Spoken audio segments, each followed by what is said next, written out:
Okay, this is just giving you the heads up on the hydrangeas I'm working on.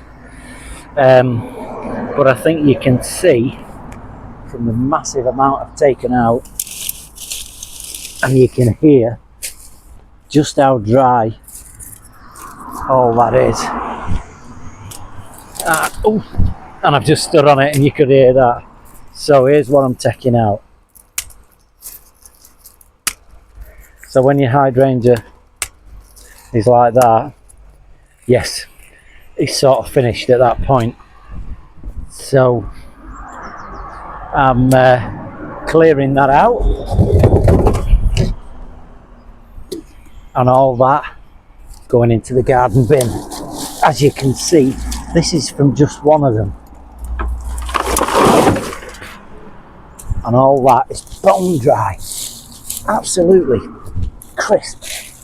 So I don't know what was going on with these hydrangeas, but like I said earlier on, I think they've just been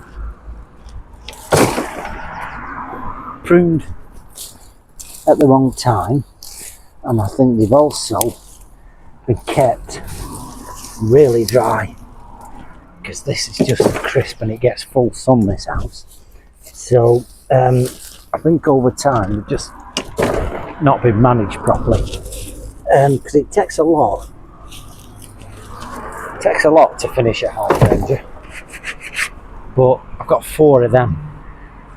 Now what I've done is I've left anything that resembles life. But I mean, there's a stack of stuff in here. Now the other problem I've got is I'm on a time limit. Obviously I'm only here for a certain amount of time. As you can hear, all that's just bone dry crisp. So I'm trying to clear it out in the middle to let some light and some rain in there when it comes, you know, and give the root a chance. And as I was saying, I'm leaving anything that resembles life.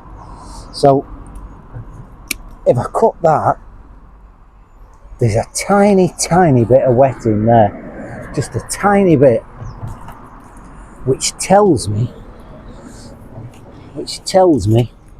there's a bit of life in here, and it could jump back now. Now also, usually when you bend them, if they don't snap like the rest of them, you see that just snaps, all that pile as well. So when you bend these and they don't snap, there's usually a bit of life, because as I say, you can bend that, nothing, you can bend that and it snaps. So that means it's not holding on to life, it's gone.